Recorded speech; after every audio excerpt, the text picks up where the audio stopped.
শোন, তোদের একটা ভালো গল্প বলছি। আমাদের পাড়ায় যে চায়ের দোকানটা আছে, এটা একটা আলাদাই জায়গা। মানে এখানে কেউ শুধু চা খেতে আসে না, সবাই এসে আড্ডা মারতে। এমন অনেক দিন গেছে, এই চা ঠান্ডা হয়ে গেছে কিন্তু গল্প শেষ হয়নি। সেদিন বিকেলেও আমি গেলাম ওইখানে, গিয়ে দেখি বাপ্পা, সুমন আর রাজা আগেই বসে আছে। আমি বসতেই বাপ্পা বলে উঠলো, কি রে রাজা, তো দেরি? আমি বললাম, আরে ঘুমিয়ে পড়েছিলাম। সুমন সঙ্গে সঙ্গে বলল, এই দুপুরে? আমি বললাম, হ্যাঁ, আরে একটু শুয়েছিলাম। রাজা এক চুমুক চা খেয়ে বলল, ওর একটু মানে 3 ঘন্টা। আমরা সবাই এসে উঠলাম। এর মধ্যে চায়ের কাকু চায়ের কাপটা দিয়ে গেল।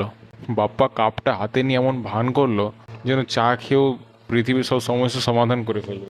ও বলল, জানিস, আমি ঠিক করে এবার থেকে টাকা জমাবো। আমি আর সুমন একে অপরকে দেখে হাসলাম। আমি বললাম, আগে টাকা হাতে আসুক, তারপর জমাস। আগের থেকে বড় বড় কথা। বাপ্পা বলল, তোরা সবসময় নেগেটিভ কথা বলিস, কখন একটু পজিটিভ ভাবতে শেখ।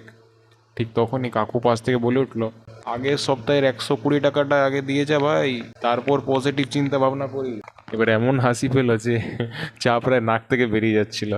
আড্ডা হাসাহাসি করতে করতে যখন 1 ঘন্টা কেটে গেল, টেরই পেলাম না। শেষে বিল বের করার সময় কাকু বললেন, কে দেবে? 1 সেকেন্ড আগেও যারা সবচেয়ে বেশি কথা বলছিল তারাও এখন চুপচাপ। বাবা মোবাইল দেখতে শুরু করলো।